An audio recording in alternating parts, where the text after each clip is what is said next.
नमस्कार। मैं एस्ट्रोलॉजर पॉमिस्ट नील नरेंद्र आपके हाथ का प्रिडिक्शन करने जा रहा हूँ या एनालिसिस करने जा रहा हूँ, जो कि इस प्रकार से है। सबसे पहले यदि मैं पाम के स्ट्रक्चर की बात करूँ तो ये पाम जो है वो मोस्ट प्रोबेबली जो है, जिसे हम कह सकते हैं कि स्क्वायरिश शेप का है।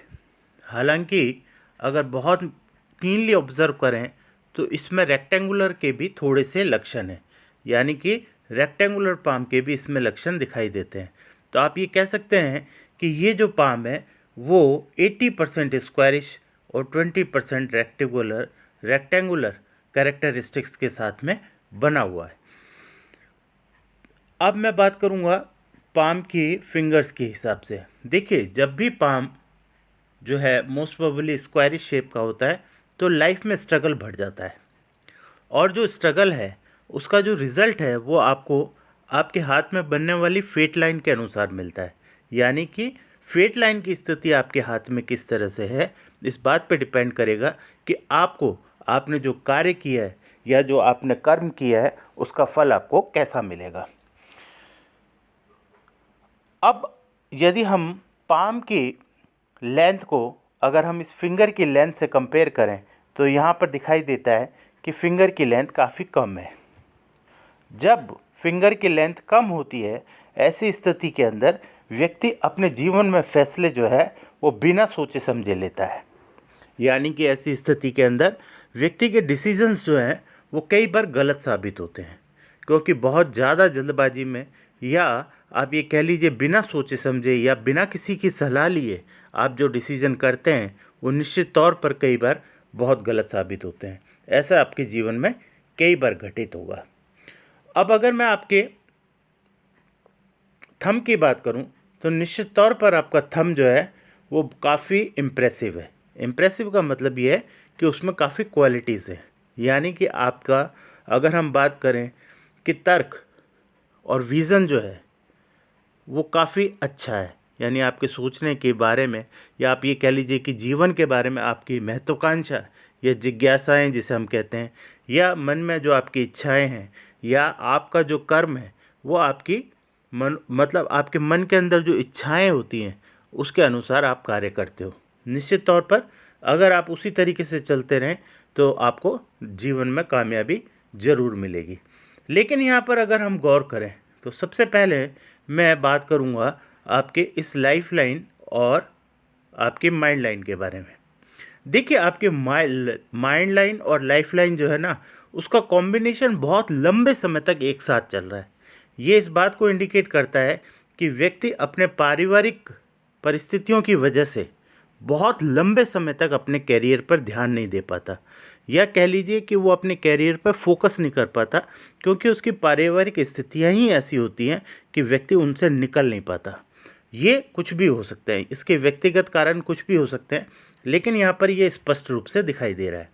और अगर आप गौर करें तो लगभग लगभग आप ये कह लीजिए कि 30 साल की उम्र तक, 30 से लेकर आप ये समझ लीजिए इसे हम 32 साल या 33 साल भी कह सकते हैं कि एज तक आपकी लाइफ के अंदर बहुत ज़्यादा स्ट्रगल है। क्योंकि यहाँ पर आपकी जो लाइफलाइन की पोजीशन है, ये जो पोर्शन है ये आपका बहुत एक तरह से समझ लीजिए कि संघर्षमय स्थिति को दर्शाता है। क्योंकि यहाँ पर स्थिति जो है वो आपके लिए मेंटली, फिजिकली और इकोनॉमिकली तीनों ही दृष्टिकोण से अच्छी नहीं है। हाँ, उसके बाद निश्चित तौर पर आपके जीवन के अंदर एक स्मूथनेस दिखाई दे रही है। स्मूथनेस जिसे हम कहते हैं कि एक लाइफलाइन के अंदर आपके जीवन इस तरीके से दर्शाया जा रहा है कि हाँ, एक जीवन में आपको एक सरलता मिलेगी, या आप कह सकते हैं स्मूथनेस मिलेगी, जहाँ पे आपका कैरियर भी ठीक होगा, आपका हेल्थ भी ठीक होगा और आपकी इकोनॉमिक कंडीशन भी ठीक होगी। लेकिन इससे पहले जो ये स्थिति बन रही है, ये स्थिति जो है दैट इज़ नॉट गुड, यानी कि ये स्थिति ज़्यादा अच्छी नहीं है। सेम अगर हम इसी बात को माइंड लाइन के ऊपर कंफर्म करें तो आप देखेंगे कि माइंड लाइन की सिचुएशन भी सेम उसी तरीके से जा रही है। उसके बाद आप देखेंगे कि हार्ट लाइन से माइंड लाइन के ऊपर इस तरीके से ये लाइन आना, ये भी बहुत ज़्यादा एक इंटरनल एग्रेशन को शो करता है। इंटरनल एग्रेशन का मतलब क्या होता है कि व्यक्ति अपनी भावनाओं को स्पष्ट नहीं कर पाता। कहने का मतलब उसके मन में जो चल रहा होता है उसके अकॉर्डिंग वो अपने काम को नहीं कर पाता। तो ऐसी स्थिति के अंदर व्यक्ति की जो मानसिक दशा होती है वो ज़्यादा इतनी हेल्दी नहीं होती, क्योंकि वो अपने विचारों को जब अभिव्यक्त नहीं कर पाता तो ऐसी स्थिति के अंदर निश्चित तौर पर व्यक्ति को मानसिक कष्ट होता है, या आप कह लीजिए मानसिक रूप से उसको परेशानी होती है। ऐसा आपके हाथ में दिखाई दे रहा है। अब अगर मैं बात करूं कि आपके इस माइंड लाइन और इस हार्ट लाइन के बीच का जो ये डिफरेंस है, ये डिफरेंस जब भी हाथ के अंदर बहुत कम हो जाता है तो ऐसी स्थिति के अंदर व्यक्ति की लाइफ के अंदर स्ट्रगल बढ़ जाता है। यानी हार्ट लाइन और माइंड लाइन के बीच में अगर डिफरेंस एक अप्रोप्रिएट हो तो निश्चित तौर पर व्यक्ति के जीवन साधारण भी कह लीजिए, या ये कह लीजिए एक सरलता से गुजरता है, यानी कि उसमें ज़्यादा दिक्कतें नहीं आती। लेकिन जब माइंड लाइन और हार्ट लाइन के बीच में डिफरेंस काफ़ी कम हो जाता है और आप देखेंगे कि जिस स्टेज के ऊपर ये मिनिमम होता है उस स्टेज के ऊपर आपकी परेशानियाँ मैक्सिमम हो जाती हैं। तो ये चीज़ इस पर आपको गौर करना होगा। दूसरा, आपकी फेट लाइन की जो पोजीशन है, ये फेट लाइन की आपकी स्थिति जो है वो ठीक है, हालांकि आपको सपोर्टिव है, आपके लिए सपोर्टिव है, लेकिन माइंड लाइन और आपकी लाइफ लाइन पर बनने वाला निशान जो है ये ज़्यादा अच्छी स्थिति में नहीं है। उसके बाद अगर मैं बात करूँ आपकी जुपिटर यानी कि बृहस्पति पर्वत की, तो your Jupiter is not good, क्योंकि जुपिटर का ये जो आपकी फिंगर है, ये जो आपकी मिडिल यानी ये वाली जो फिंगर है, यानी ये सैटर्न फिंगर है, इस सैटर्न फिंगर से अगर हम कंपेयर करें तो इसका फर्स्ट फैलेंस से भी ये नीचे जाकर नीचे ही ख़त्म हो जाती है। ऐसी स्थिति के अंदर गुरु के नकारात्मक प्रभाव आपको महसूस होंगे। ये एक तरह का बंधन योग बना देता है। बंधन योग का मतलब होता है कि एक लंबे समय तक किसी भी स्थान पर आपको रहना। ये एक कारावास भी हो सकता है, ये आपका हॉस्पिटलाइजेशन भी हो सकता है। तो आप इन दोनों बातों से आपको निश्चित तौर पर सावधान रहने की ज़रूरत है। उसके बाद अगर मैं बात करूं आपकी लिटिल फिंगर की, जिसे हम बुध की अंगुली कहते हैं, तो लिटिल फिंगर का आपके अपोलो फिंगर से फर्स्ट फैलेंस से काफ़ी नीचे रह जाना इस बात को इंडिकेट करता है कि आप बहुत ही ज़्यादा अपनी बात को एक्सप्रेस करने में सक्षम नहीं है, क्योंकि ऐसी स्थिति के अंदर व्यक्ति अपने आप को अभिव्यक्त नहीं कर पाता और निश्चित तौर पर उसका खामियाजा उसको अपनी ज़िंदगी में भुगतना पड़ता है। उसके बाद अगर हम बात करें आपके मैरिज लाइन की, तो यहाँ पर आप मैरिज लाइन को अगर आप देखेंगे और इस बृहस्पति से आप इसको कंपेयर करेंगे तो निश्चित तौर पर यहाँ पर इस बात का इंडिकेशन है कि your marriage life is not good, not good.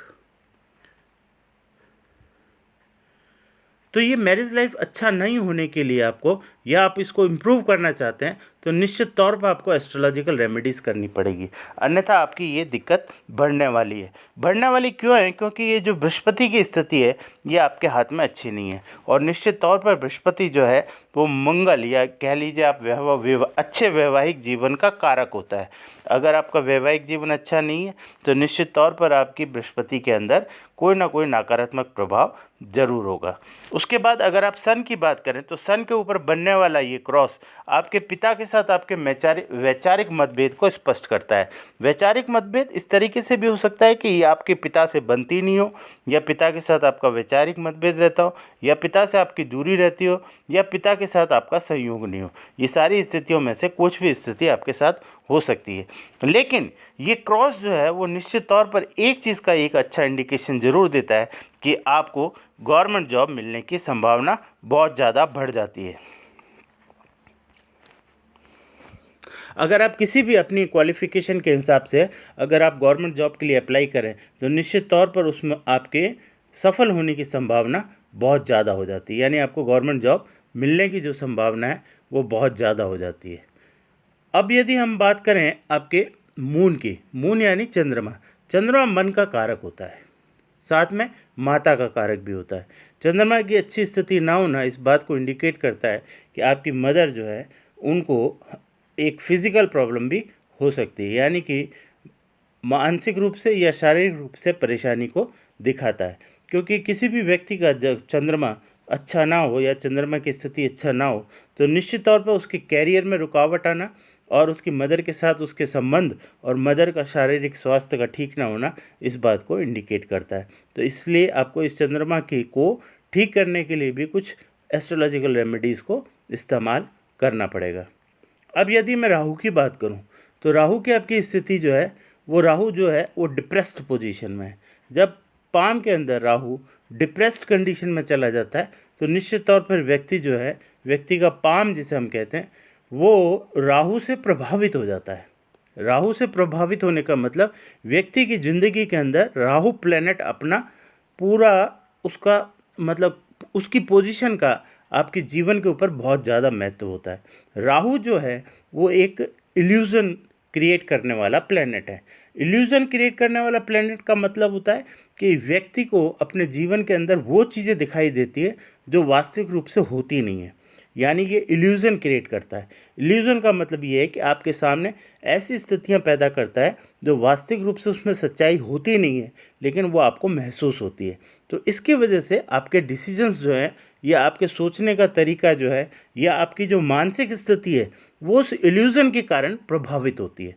तो यहाँ पर अगर आप राहु को ठीक नहीं करेंगे तो निश्चित तौर पर आपके जीवन में मानसिक परेशानी तो बढ़ेगी ही बढ़ेगी, साथ में आपके कैरियर पर भी बहुत बड़ा प्रभाव इसका आपको दिखाई देगा। तो ये आपको ठीक करना बहुत ज़रूरी है। और ये जो कॉम्बिनेशन है, दैट इज़ मीन्स कि your son is affected by the Rahu. तो ये निश्चित तौर पर आपके जीवन के अंदर आपको खुशियाँ नहीं आने देगा। यानी आपके जीवन के अंदर ये एक ऐसी चीज़ है कि आपको खुशी नहीं महसूस होने देगा। जब भी आपके घर में कोई मांगलिक कार्य होगा या आपके घर में कुछ अच्छी चीज़ होगी, तो आपके वो जो खुशी है वो आपको आपके स्थिर नहीं रहेगी, यानी वो खुशी तुरंत चली जाएगी। ऐसा आपके हाथ में हमेशा, आपके हाथ को देख कर के मैं ये बात कह सकता हूँ कि आपके जीवन में हमेशा ऐसा होता रहेगा जब तक आप इस चीज़ का ट्रीटमेंट नहीं करेंगे। इसका जब तक आप एस्ट्रोलॉजिकल उपाय नहीं करेंगे, तो आपके जीवन में जब भी कोई खुशी आएगी और जैसे ही उस खुशी को आप पकड़ने की कोशिश करेंगे, आपके नीचे से ज़मीन खिसक जाएगी। तो ये जो स्थिति है, ये भयावह स्थिति भी होती है, या कह लीजिए कि एक दुखमय स्थिति होती है कि इंसान को कोई चीज़ मिल रही है, एक अच्छी खुशी मिल रही है, या जीवन में कुछ उसके अच्छा हो रहा है, और उसी समय कुछ ऐसा हो जाए कि वो खुशी उसको ना मिले, तो निश्चित तौर पर व्यक्ति को अच्छा नहीं लगता। तो इस तरीके से मैंने आपको आपके हाथ का एनालिसिस किया।